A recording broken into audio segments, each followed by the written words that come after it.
This is J. Krishnamurti's 8th public talk in London, 1961. It seems to me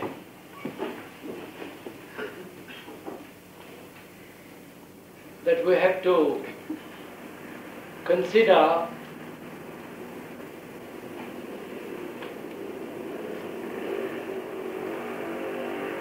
when you are thinking about fear, we have to consider in relation to that conflict.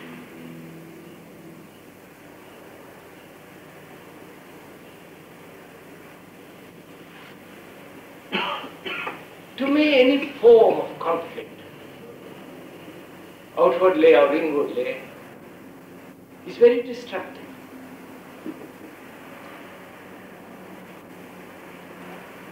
It perverts one's thinking.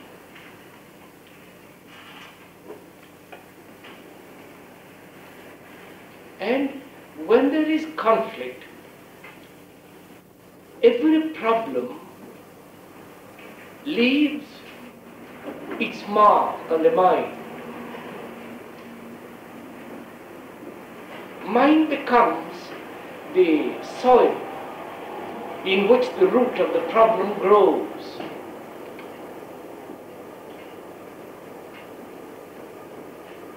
And for most of us, conflict seems so naturally inevitable, and we accept it very easily. We strive against it. We say we mustn't be in conflict, but inevitably we are.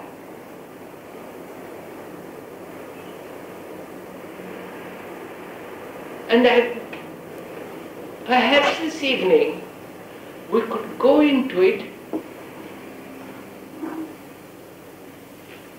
and see if the mind cannot be free of it totally. If it is at all possible, living this rather mad world, if it is possible.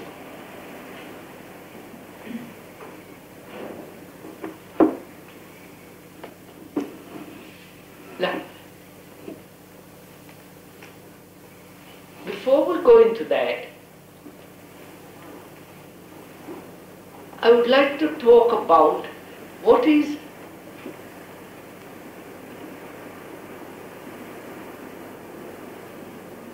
a way of thinking, a way of looking, which is not positive.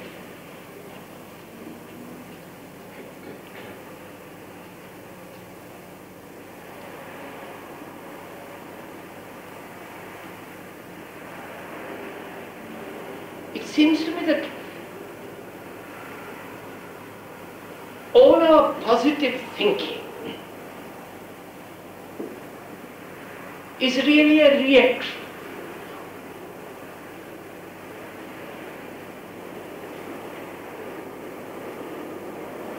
You know what I mean by positive? When we say I must and I must not, I should be.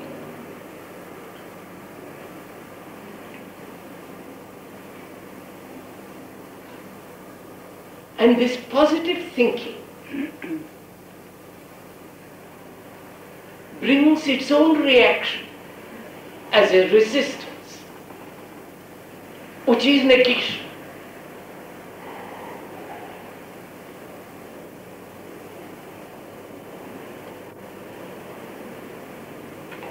I don't know if I can communicate this. Easily, because it requires a great deal of understanding of what we call a positive approach to problems.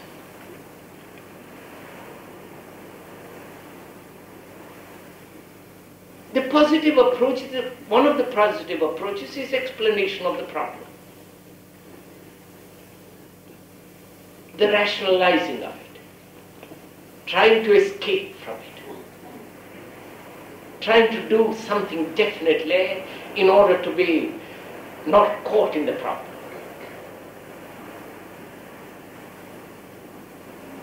That's what we do in everyday life.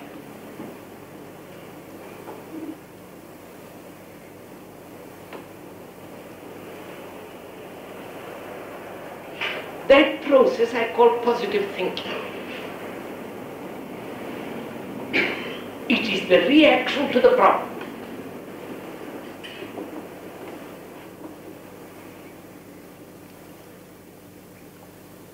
The problem is conflict.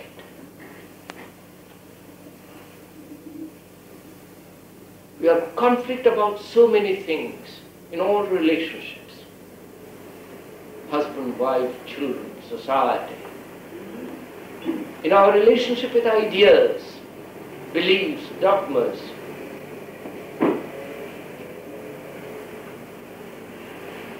We seem to be perpetually in conflict.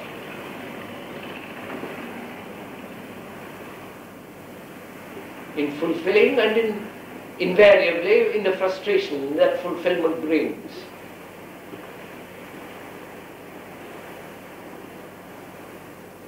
Search for truth, for God, to do this or not to do that, what to do, what to think, how to behave, how to correct something one has done wrong, which has gone wrong, and so on. This constant war that's going on within.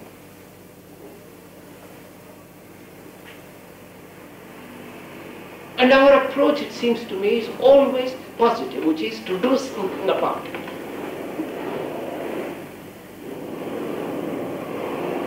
To escape, to join societies, to seek some kind of drug, whether it's a religious drug or a tranquilizer or what you will. This is a positive approach to the problem.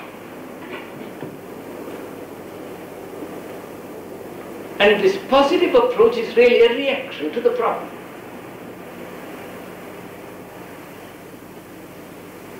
I feel there is a negative approach. The negative approach is not the reaction to the positive.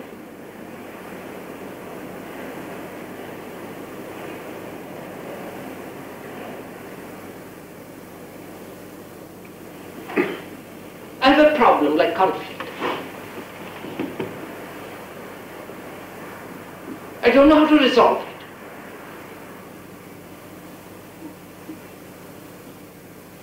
it. So I resort to various forms of escapes of memory, think it out, battle with myself, and out of that some kind of a result, hoping something will happen.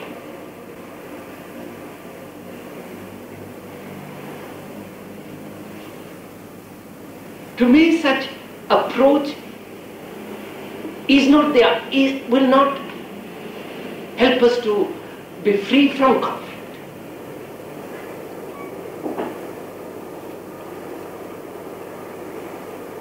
I think there is an approach which is not a reaction, which is not the positive as we know the positive, but it is a negative process of understanding which is not a reaction to the positive.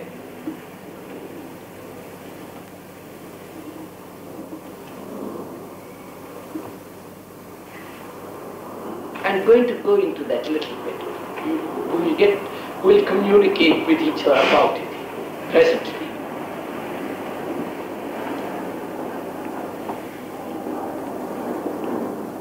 You see, the mind must be totally empty.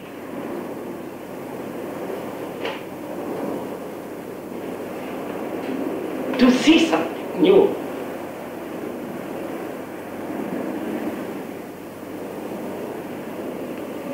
But this newness is not brought about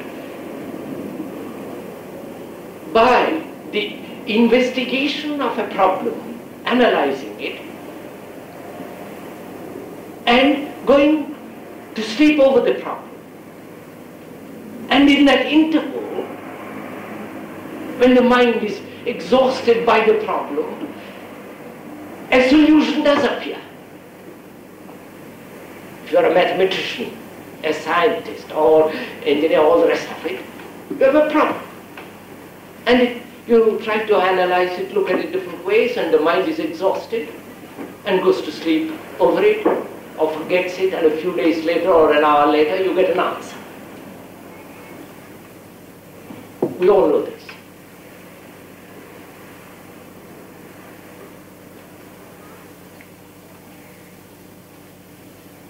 But that is not the outcome of a mind that is new, fresh, empty.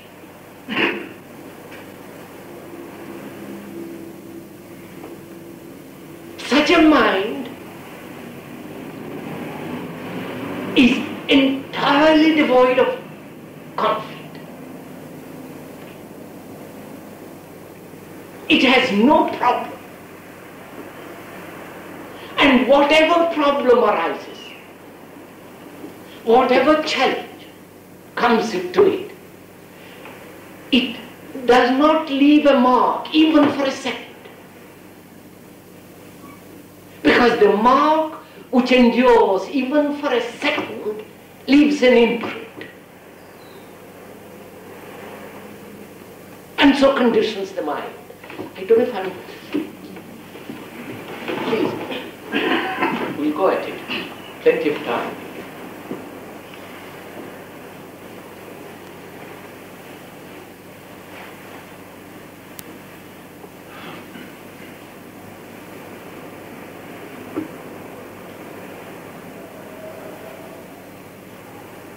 You see, only the empty mind, not the blank mind,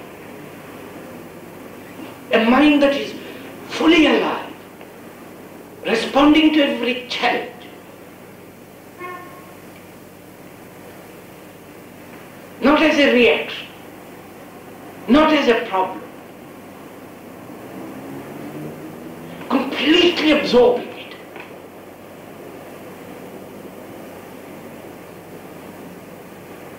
Digesting it and finishing with it immediately.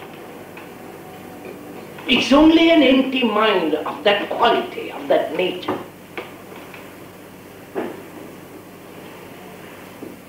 that can be free from conflict.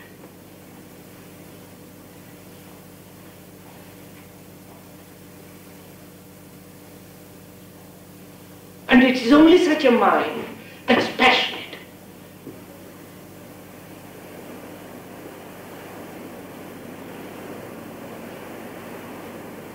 To me, that word has quite a different meaning from the ordinary accepted meaning.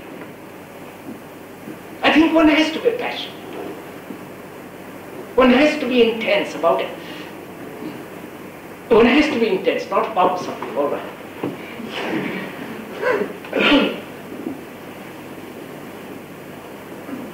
This intensity is different from enthusiasm.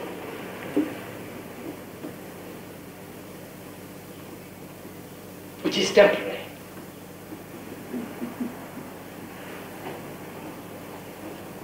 And a mind that is in conflict can never be passionate.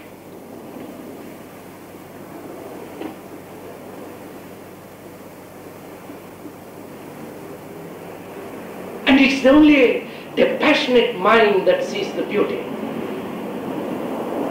of life, beauty of everything.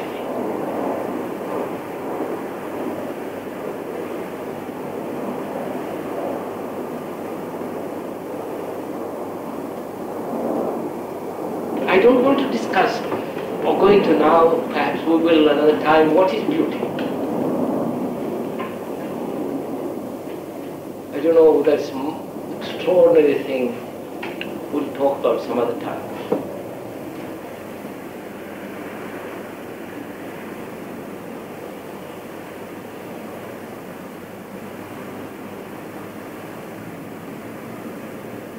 And is it possible, not theoretically, intellectually, or verbally, or actually possible, not the possibility of hypnotic state, mesmerizing oneself that it is possible or impossible. But is it really possible, living in this world, having relationship, going to office, thinking, feeling,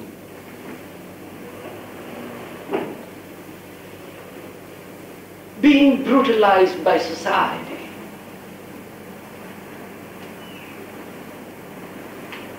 Is it possible to be free of conflict?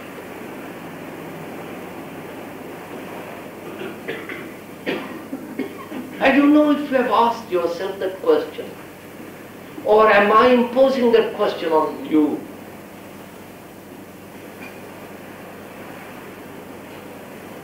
Or perhaps we have accepted conflict as inevitable, and therefore God becomes the ultimate refuge of peace, of calmness, of, all the rest of it.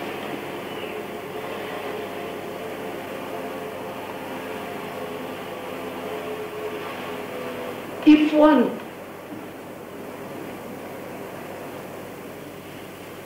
has asked this question, can the mind really be free from conflict?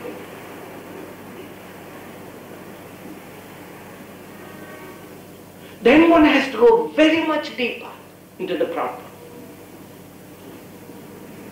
which I hope we can receive. Why does conflict arise?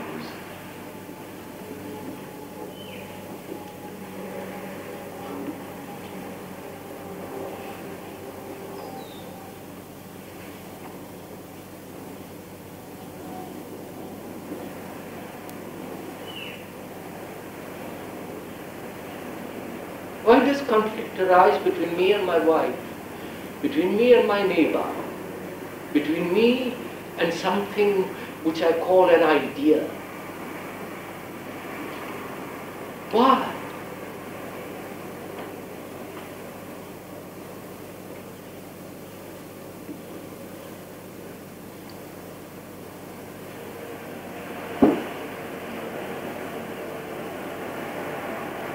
I'll answer it in my way. But if you can discover it for yourself while you are in conflict, then I think what my explanation and your feeling will meet together. You know what I mean?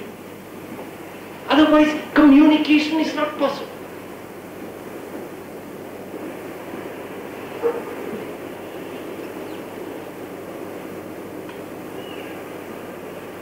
See, I want to know why I'm in conflict. Not mere superficial explanation and answer, but I really want to go to the root of it.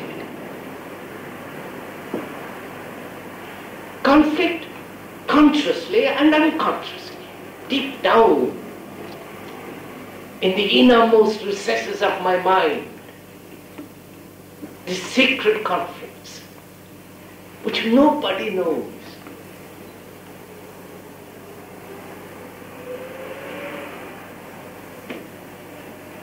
I want to go to the very root of it.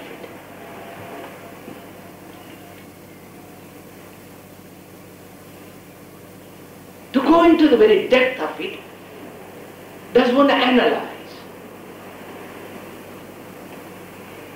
why I'm in conflict? What are the reasons?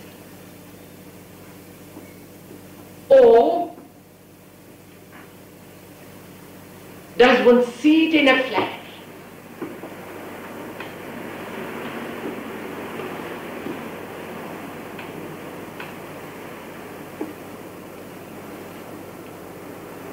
You know, even the Freudians and the Jungians and the analysts are beginning to change. They feel that they don't have to take months and years to unravel a poor individual.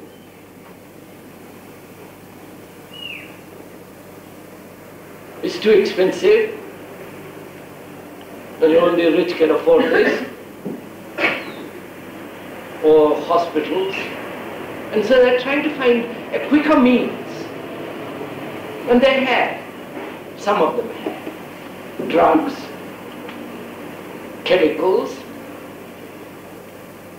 and a direct personal approach. Not letting the patient ramble on for day after day, month after month.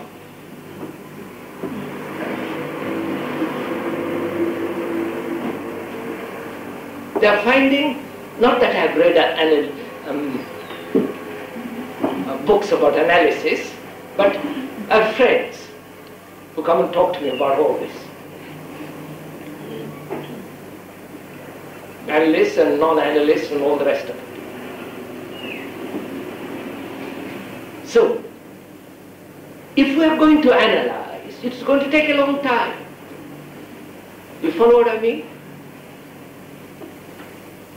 And in the process of analysis, unless you're very, very careful, minutely observing, never twisting what you observe, you will miss what you have the next examination.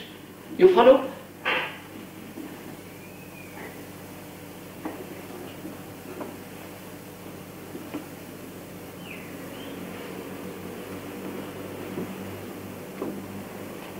So analysis is not the way.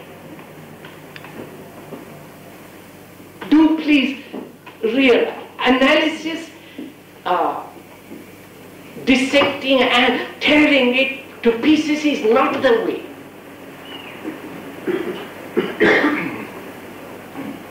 No controlling, escape.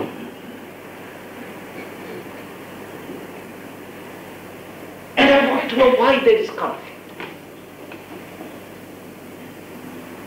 One is a mass of conflict, contradictions. Why?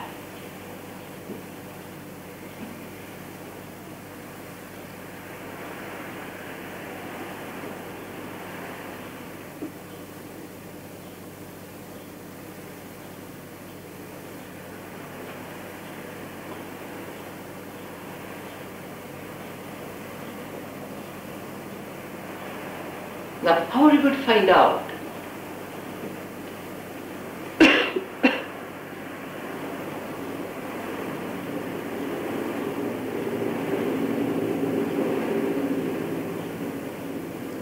The root of the matter, not a superficial explanation or a superficial word, but I want to find out for myself the root of it.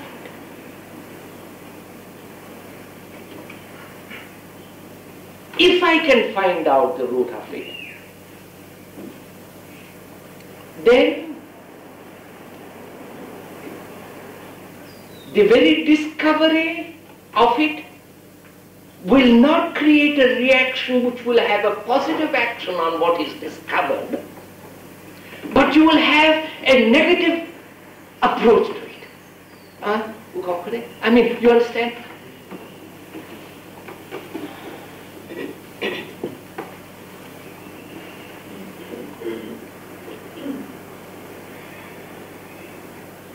I'll go into it.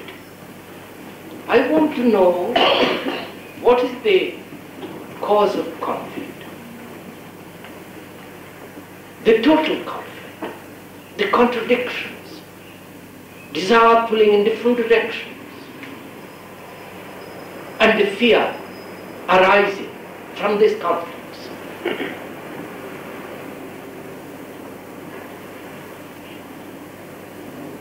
Now, knowing is one thing, and actually experiencing is another. Right?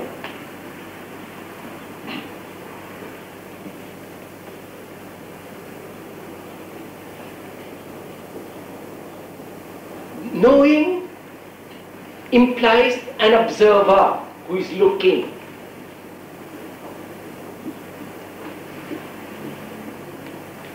And experiencing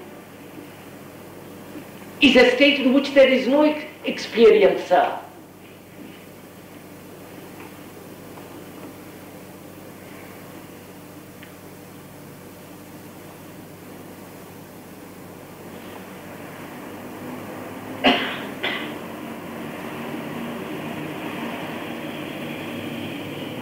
Is that, may I go into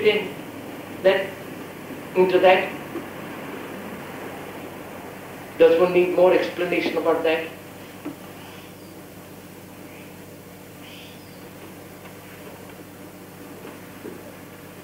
No, I can tell you verbally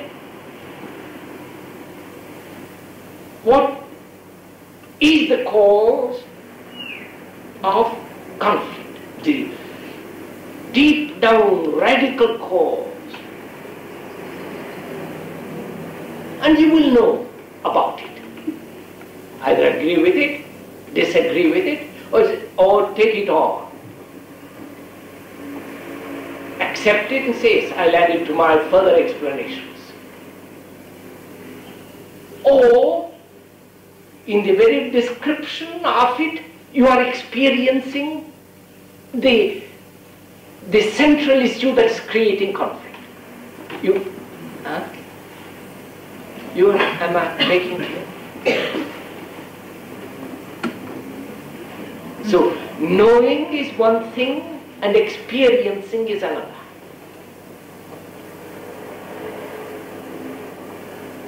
Knowing about God is one thing, or true, but actually experiencing something of that immensity is quite different.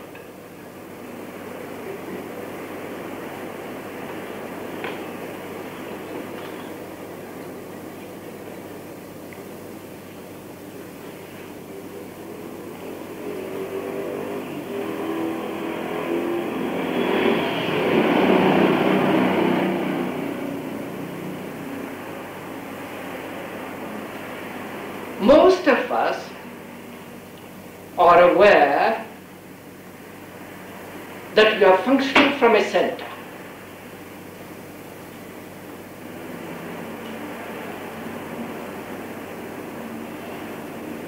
The center which has become knowledge, the center which is experience.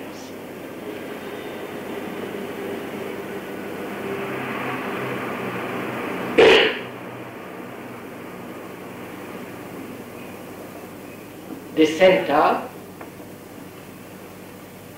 from which all compulsive urges and resistances take place. The center that is always seeking security. You are not accepting my words, you are actually experiencing. The center from which you think.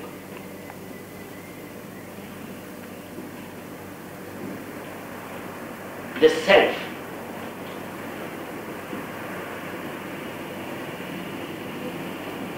Where there is a center, there must be a circumference.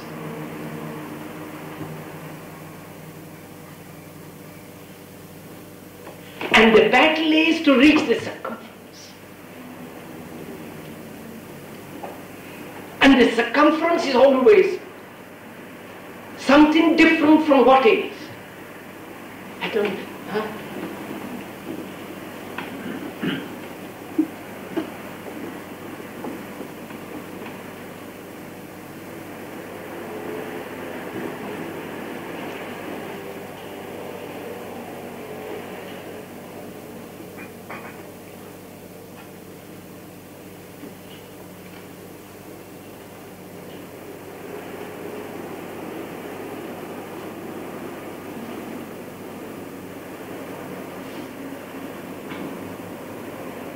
I know that.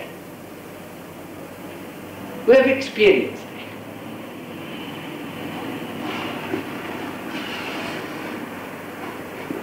I've experienced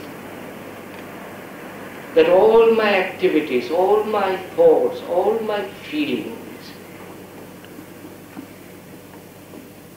are shaped, projected, conditioned by the center.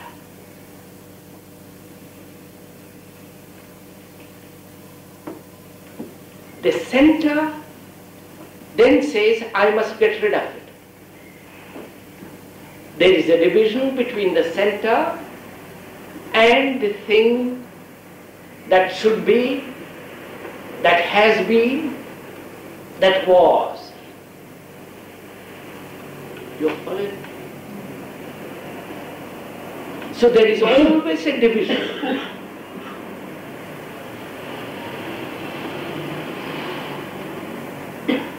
And conflict essentially is the war between the should be and what is.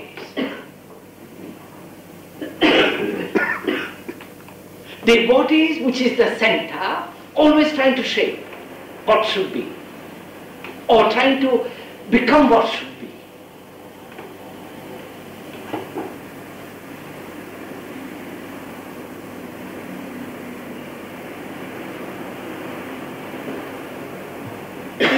Huh?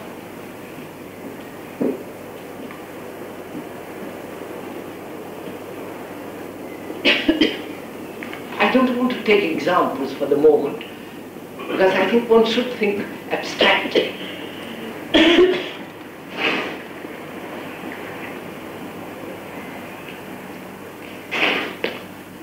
Because examples limit the flow of thought.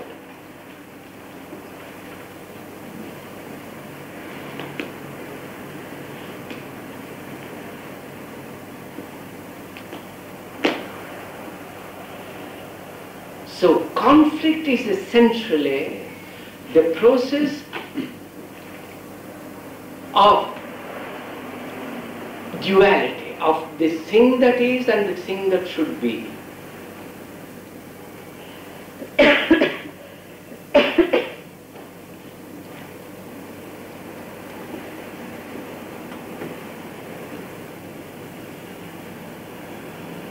Or the thing that I would like to have.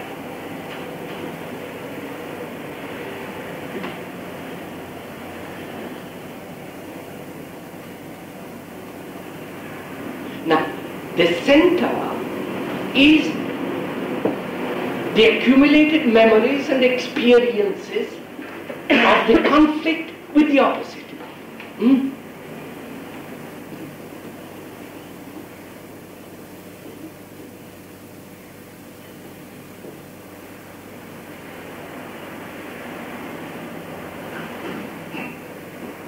The conflict with what should be.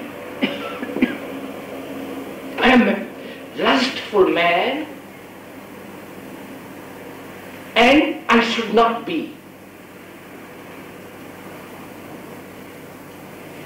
And the conflict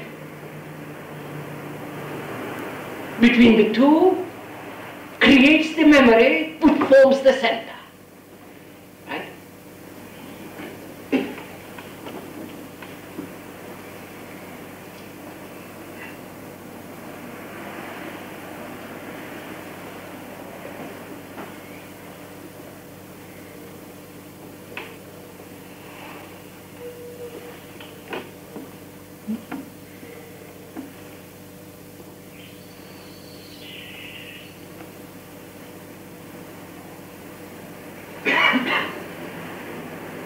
Now, can that center, which is essentially memory,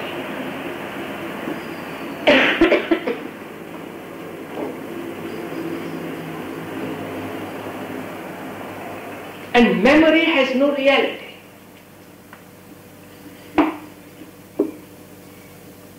It's not a fact, it's something dead, gone, finished. To be utilized when necessary. But it's gone, finished.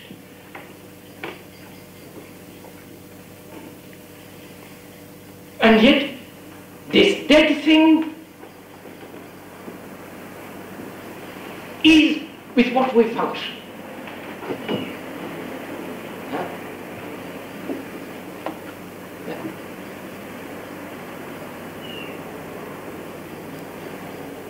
Our life is guided by the dead thing, by a thing not real.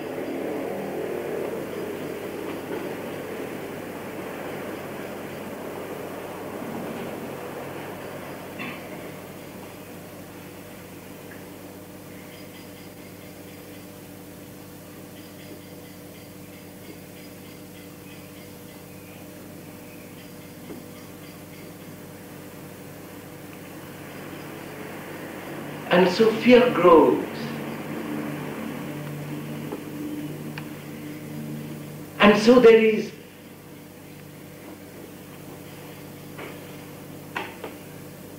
the contradiction in desire.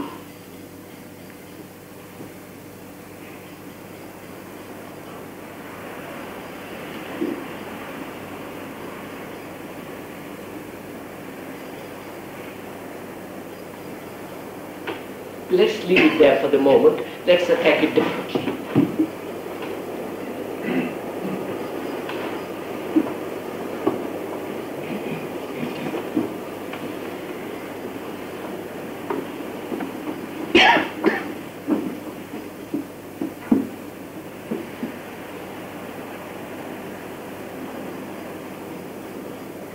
I think most of us know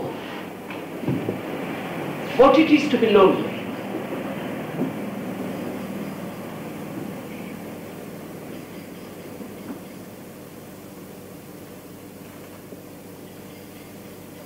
That is a state when all relationship has been cut off, when there is no sense of the future or the past, a complete sense of isolation.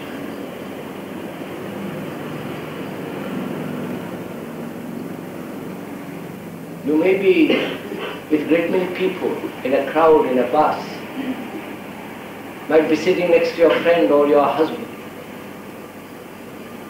Suddenly this wave comes upon you, and you know it.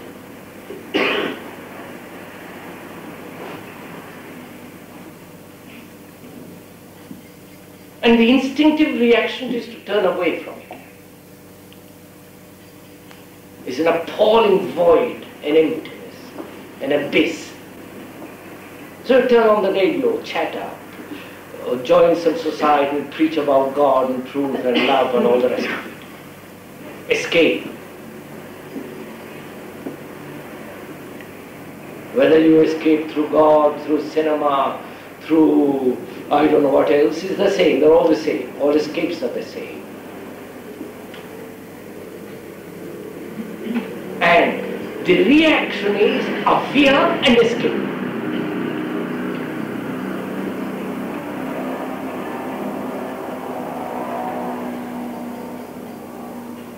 Fear of this sense of complete isolation.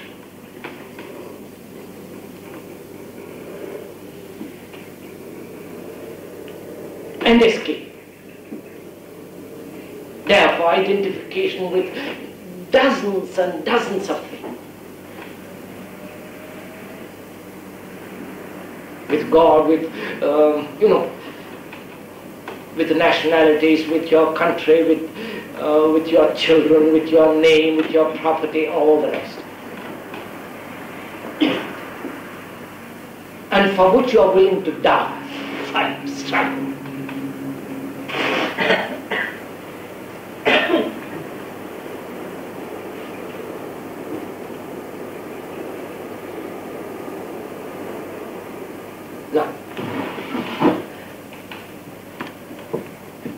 And if one realizes one escape, if one sees the significance of one escape, all escapes are the same. And therefore there is no escape.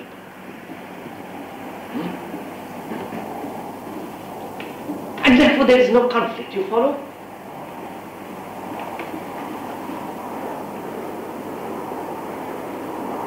It is from what is, and the escape to something that creates the conflict.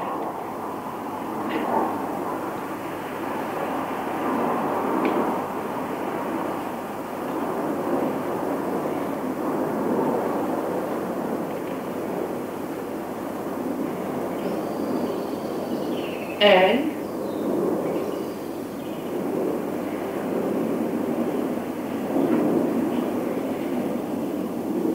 a mind which would go beyond this sense of loneliness, which is the sudden cessation of all memory, of all relationship. You know this. From which arises jealousy, envy, acquisitiveness, being virtuous, all the rest of it.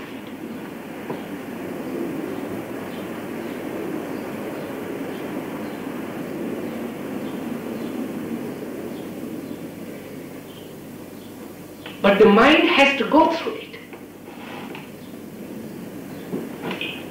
to be entirely free of conflict.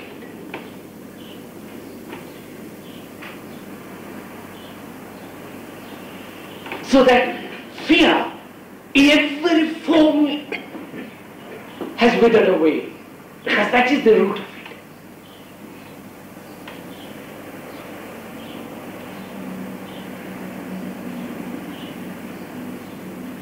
And can the mind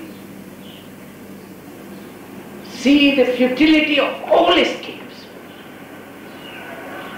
through one escape, and therefore no conflict,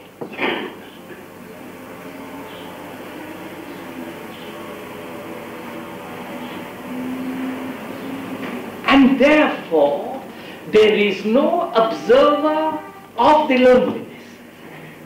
You follow? Oh. There is the experiencing of that loneliness.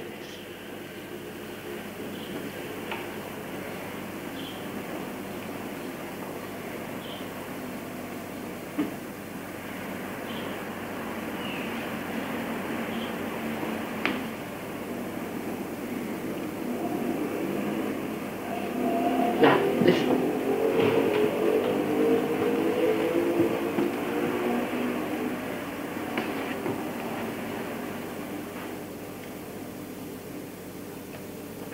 After all, this loneliness is the cessation of all relationship.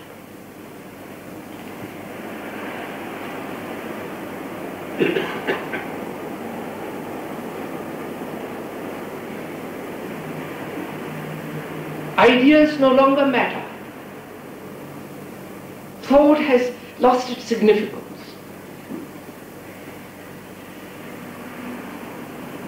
Do please, I am describing, but don't just listen to me, because that you will be left with ashes afterwards when you leave this hall this evening.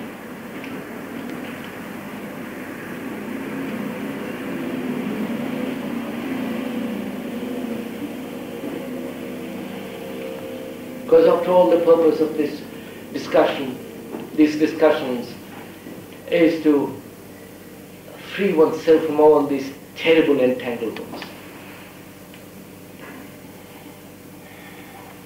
To have something else in life than conflict. To have something much more than fear and the weariness and the boredom of existence.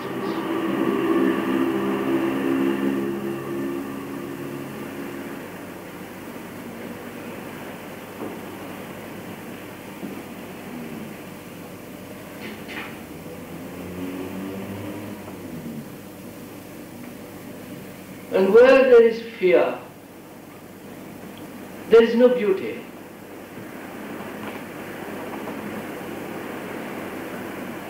Not the beauty the poets talk about, and the artist paints on a board or a picture, or somebody molds a statue.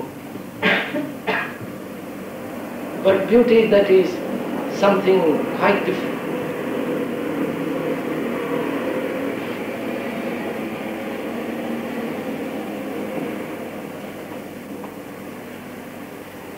And one has to go through this complete complete isolation. It is there, you haven't got to go through it, you have escaped from it. It's there, always following you. It's there in your heart, in your mind, and your very depths and recesses of your mind. We have covered it up, escaped, run away, but it's there.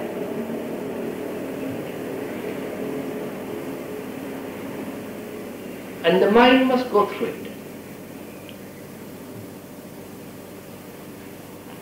Like going through a purgation of fire. Because to us that's a horrible state.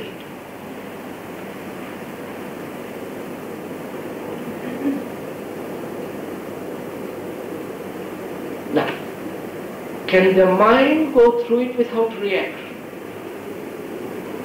The moment you have reaction, you have a conflict. You follow on. More, if you accept it, you have also a burden of acceptance. If you deny it, it is still there. You will come upon it around the corner.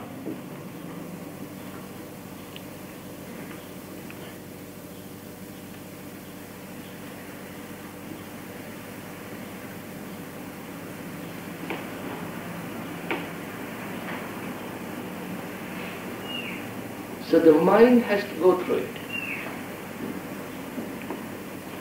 The mind is that loneliness. It hasn't got to go through. It is that. You understand?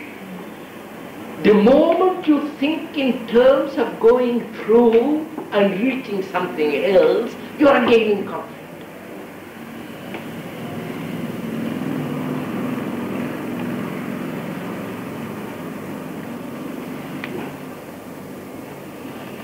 The moment you say, how am I to go through it? How am I to look at it? How am I to absorb it? Again you are in conflict.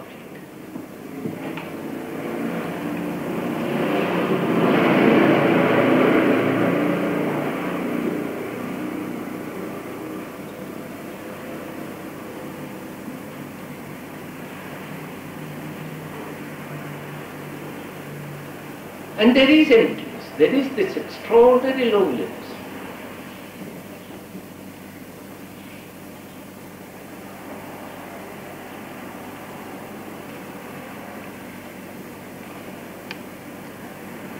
Which no master, which no guru, which no idea, which no activity will fill.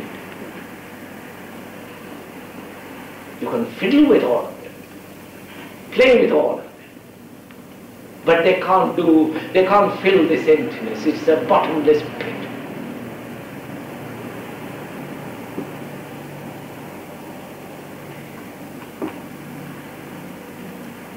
And it is not a bottomless pit the moment you are experiencing it. I don't know if you...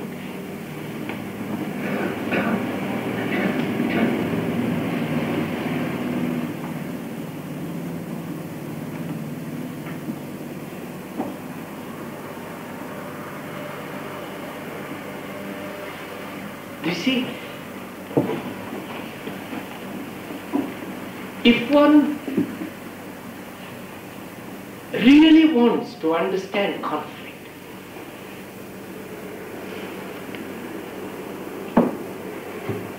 if the mind is to be entirely free of it, totally, completely, without any apprehension, without guilt and anxiety,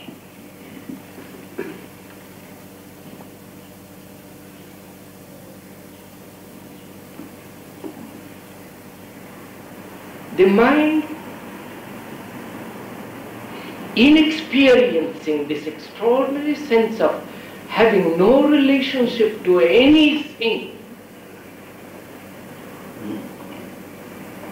from that comes a sense of aloneness.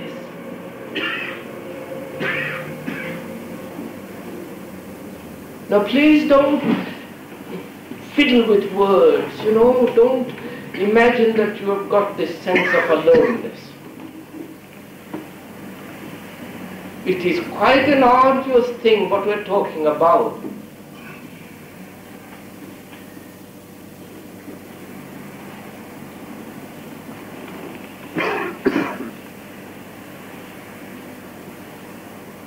It is only then, in that sense of aloneness, in which there is no fear,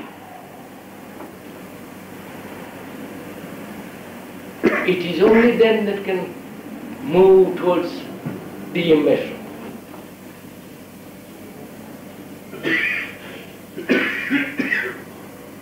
Because then there is no illusion or the maker of illusion, or the power to create illusion.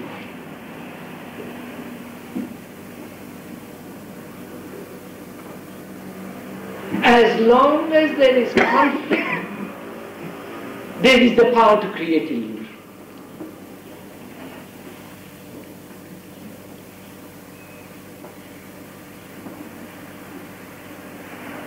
And with the cessation of conflict, totally,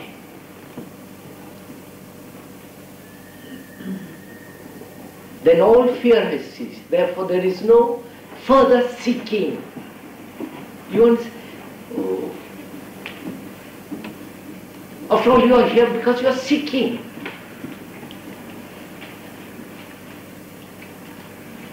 What are you seeking, if you examine?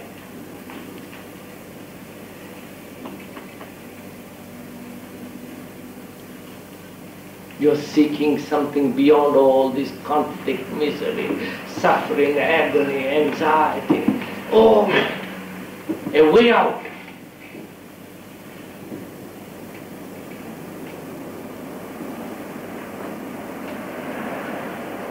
But if one understands what we have been talking about, all seeking ceases, which is an extraordinary state of mind.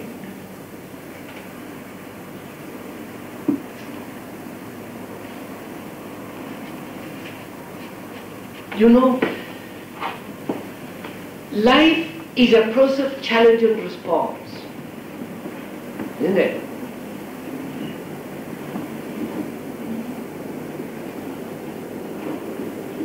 There's the outward challenge of a war, of death, of 10 different things, and we respond. The response is always conditioned.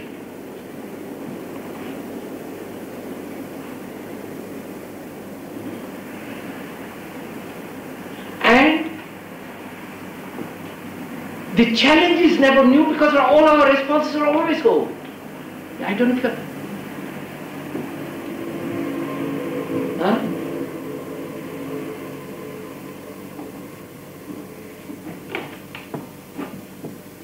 The challenge must be recognized in order to respond. And recognition means the old. Obviously. The moment I recognize, it's already in terms of the past. Do please see this, because I want to move a little further.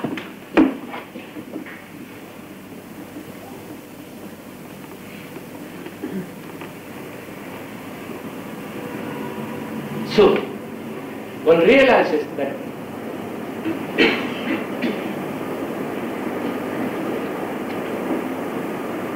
the outward challenges to a man who is very inward no longer matter.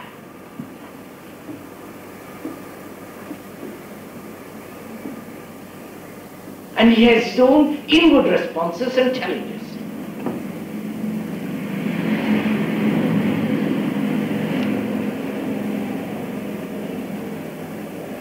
I am talking of a mind that is no longer seeking and therefore is no longer having a challenge and a response.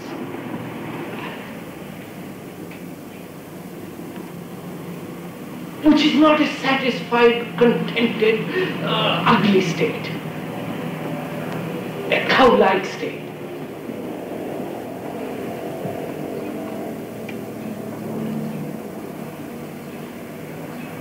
When you have understood the outward challenge and also understood the significance of response to the challenge outwardly and to the inward significance of the challenge which one gives to oneself and its responses, and have gone through all this, not take months, years, or gone through it swiftly, then the mind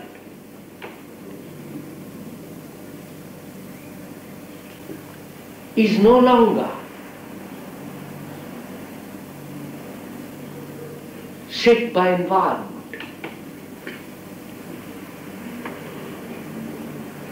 It is no longer influenceable.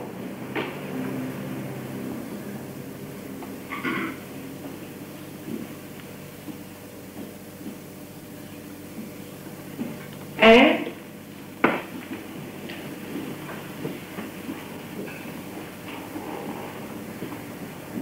the mind that has gone through this extraordinary revolution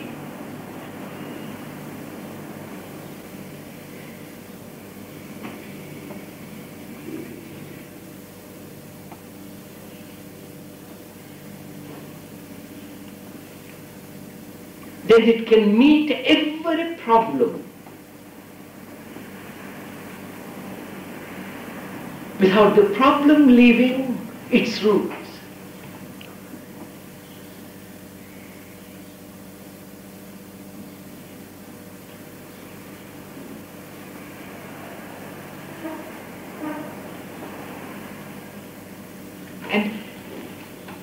And therefore you see, the sense of having fear has completely gone.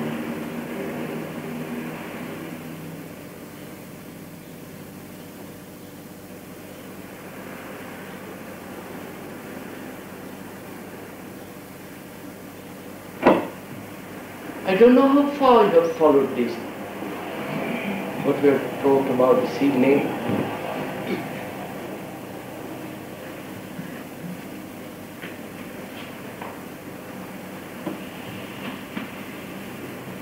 I feel, you see, if one has listened to this, and listening is an art, listening, not merely hearing. If one has really listened and has gone into oneself so profoundly, and all this is part of that self-knowing.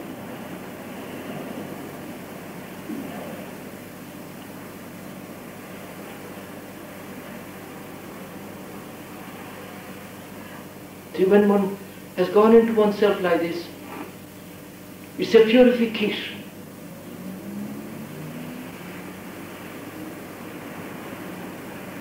And what is purified receives a benediction which is not the benediction of churches.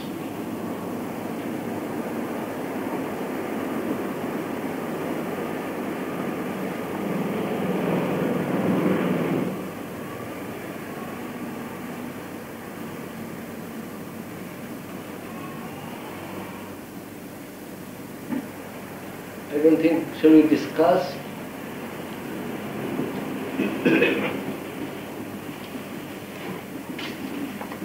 I seem to have talked for an hour. I'm sorry.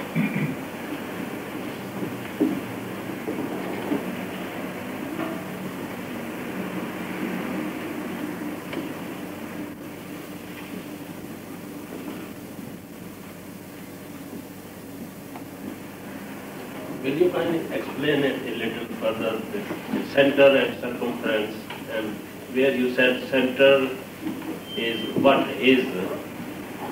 And perhaps we can pick it up another day. I can't repeat what I've said, but I think we'll pick it up another day, sir.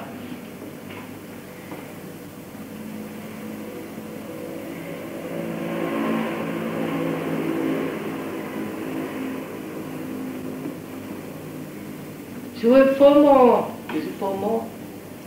Yeah, 4 more talk, these discussions. They're really not discussions because I'm talking all the time. Sorry. 4 more informal talks.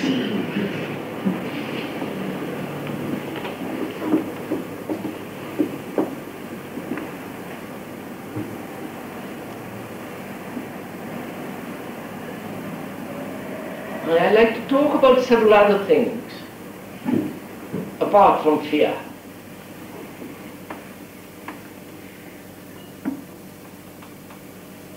I think one has covered fear fairly sufficiently.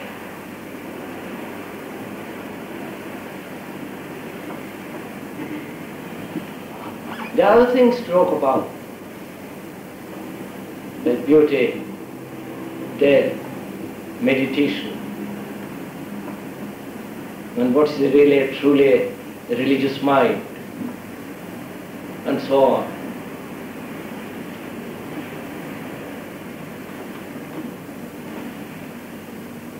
Perhaps we can cover those during these next 4 talks.